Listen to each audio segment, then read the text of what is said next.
এই ইস্যুটি নিয়ে স্যার একটা কথা, সাকিব আল হাসানের বিরুদ্ধে একটা মামলা হয়েছে, এটা নিয়ে স্যার ক্রিকেটের যিনি স্টার যেহেতু দেশ বিদেশে আলোচনা হচ্ছে, স্যার এটা আপনাদের নজরে এসেছে কিনা? এটা তো আওয়ামী লীগই শুরু করেছিল, ঠিক না? আপনার আমিনুল যে ফুটবলার, সাকিব তো আর বাংলাদেশ রাষ্ট্রের জন্য কিছু বয়ে আনে নাই, সাকিব নিজে অনেক কিছু অর্জন করেছে। আমিনুল তো বাংলাদেশ রাষ্ট্রের জন্য পুরস্কার বয়ে এনেছিল না, জাতীয় দলের ক্যাপ্টেন ছিল। আমিনুলকে যেইভাবে অত্যাচার করা হয়েছে তখন কি আপনারা প্রশ্ন করেছিলেন? আমিনুলকে তো জেলে ভরা হয়েছে, সাকিবের বিরুদ্ধে মামলা হয়েছে। তারপরও আমরা, এটা পুলিশ প্রশাসনের ব্যাপার, আমরা যতটুকু বলার চেষ্টা করেছি। মামলা হওয়া বা এফআইআর হওয়া মানে তো গ্রেফতার না। আমার বিশ্বাস আমাদের স্বরাষ্ট্র মন্ত্রণালয় থেকে উদ্যোগ নেওয়া হবে যাতে কেউ অতি উৎসাহিত হয়ে গ্রেফতার না করতে যায়, বুঝছেন না? আর আপনি যদি কম্পারেটিভ ফিচার যতগুলো আপনারা প্রশ্ন করেছেন, সবকিছুর জন্মদাতা হচ্ছে আওয়ামী লীগ। আমি কি বাড়িয়ে বলছি? সবকিছু কোন এক্সাম্পল চান? এবং তারা এমন একটা পর্যায়ে, আপনারা তো জানেন যে every action has some reaction, না? ইকুয়াল রিয়াকশন বলে কিছু রিয়াকশন হয়, সেটা আমরা পছন্দ করি না, কিন্তু এই রিয়ালিটিটা তো বুঝতে হয় যে এটা তো আউট অফ দ্য ব্লু আসে নাই। আমিনুলকে গ্রেফতার করা হয়েছে, দিনের পর দিন জামিন দিচ্ছিল না।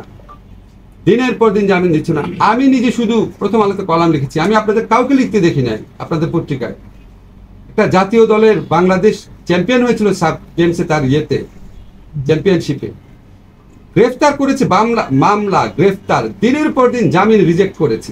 সাকিবের বিরুদ্ধে শুধু মামলা হয়েছে, এবং আমি আশা করি সাকিব গ্রেফতার হবে না। এবং আমাদের পুলিশ বাহিনীকে আমি যতদূর জানি এরকম একটা ইনস্ট্রাকশন দেওয়া আছে যে অবিশ্বাস্য, অ্যাপারেন্টলি খুব অবিশ্বাস্য কিছু হলে যতটা পারা যায় আইনগত সীমার মধ্যে থেকে রেস্ট্রেইন দেখানোর জন্য, রেস্ট্রেইন বজায় রাখার জন্য। ঠিক আছে? আপনাদের টিভি থেকে এই নিউজটা দেখাতে পেরেছিলেন? তো এই যে এই ধারাগুলা, এবং একটা দলকে, একটা মন্ত্রিসভাকে, তার সাথে থাকা লোককে জনগণের শত্রুর পর্যায়ে নিয়ে আসা, এটা তো সাবেক সরকারের দায়ভার। তারা এমন একটা জায়গায় নিয়ে গেছে তাদের সমর্থকদের, তাদের মন্ত্রিসভা সদস্যদের, যে একটা জনরোষের তৈরি হয়েছে। মাহমুদুর রহমানের সঙ্গে তো জনরোষ ছিল না, এটা ছিল পলিটিক্যাল ডিসিশন, ওনাকে রক্তাক্ত করা। আর অনেকভাবে অনেক সাংবাদিকদের অপদস্থ করা হচ্ছে। আমি নাম নিব না, আপনারা তো রিপোর্টই করতে পারতেন না, এবং আপনাদের কারো কিছু মনে করেন না, আপনাদের কারো সরাসরি ইন্ধন ছিল এই সমস্ত কাজে, আপনাদের কারো।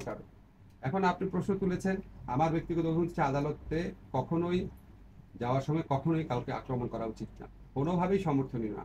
কিন্তু আপনারা একটু প্রেক্ষাপটটা বুঝবেন, সেখানে অনেক বিক্ষুব্ধ মানুষ থাকে যারা 15 বছরের চাকরি হারিয়েছে, জীবনের নিরাপত্তার ভয়ে ঘুরে বেরিয়েছে, জীবিকা হারিয়ে ঢাকা শহরে লুকিয়ে থেকেছে, গুমের শিকার পরিবার আছে, হত্যার শিকার পরিবার আছে।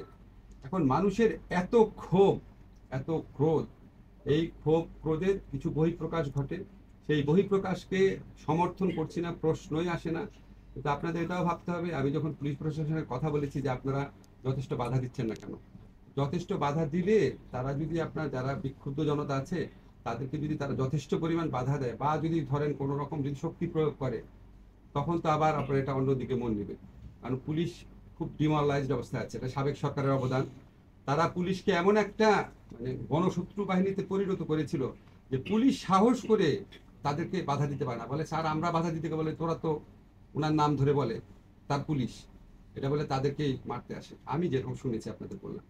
তারপর আমরা চেষ্টা করছি বিভিন্ন কৌশলে, বিভিন্নভাবে, এটা আপনাদের বলবো না, বা যাতে আপনার এই ক্রাউডটা কমানোর কি উপায় আছে আমরা চিন্তা করছি। আমি ব্যক্তিগতভাবে 2-3টা বড় দলের সাথে কথা বলেছি যে প্লিজ আপনাদের যদি কর্মী টর্মী থাকে ওনাদেরকে থামানোর চেষ্টা করেন। ওনারা বলেছে ওনারা যথেষ্ট ক্লিয়ার, ওনাদের ইনস্ট্রাকশন আছে। তারপরে মানুষের স্বতঃস্ফূর্ত প্রতিক্রিয়া হলে কিছু করার, ওনারা বলেছে ওনাদের খুব বেশি কিছু করার নেই, ওনারা আরো চেষ্টা করবেন বলেছেন।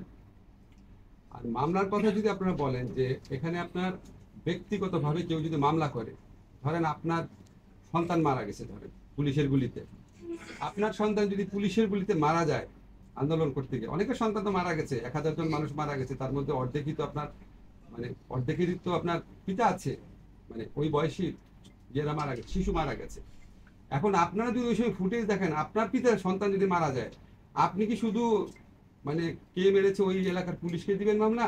আপনার তো তখন মনে হবে যে আপনি তো দেখেছেন আমাদের সাবেক প্রধানমন্ত্রী কি বলেছেন, ওবায়দুল কাদের সাহেব কি বলেছেন, স্বরাষ্ট্রমন্ত্রী কি বলেছেন, দীপুমণি উনি কি বলেছেন, নওফেল কি বলেছেন, আরাফাত কি বলেছেন, আপনার মনে পড়বে না?